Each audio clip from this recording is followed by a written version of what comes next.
Hello my lovely.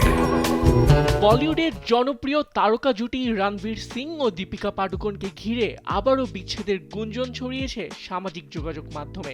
রেডিটে viral এক পোস্টে দাবি করা হয় দীর্ঘদিনের মতবিরোধের জেরে তাদের সম্পর্কের টানাপোড়েন চরমে পৌঁছেছে এবং চলতি বছরের মধ্যেই তারা আইনি বিচ্ছেদের পথে হাঁটতে পারেন।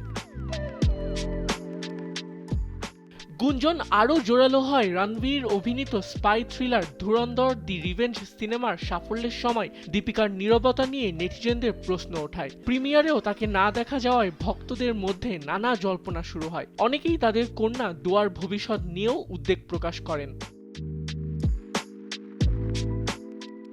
তবে 2 দিনের জল্পনার পর মুখ খুলে বিষয়টি উড়িয়ে দেন দীপিকা। তিনি জানান সিনেমাটি মুক্তির আগেই দেখে ব্যক্তিগতভাবে রণবীরকে অভিনন্দন জানিয়েছেন তিনি। পাশাপাশি সামাজিক যোগাযোগ মাধ্যমে নীরবতা দেখে সম্পর্ক বিচার না করার পরামর্শ দেন তিনি। ঘনিষ্ঠ সূত্র জানিয়েছে বিচ্ছেদের খবর পুরোপুরি ভিত্তিহীন এবং এটি কেবল গুজব মাত্র। আবিদ খান, সময়ের আলো।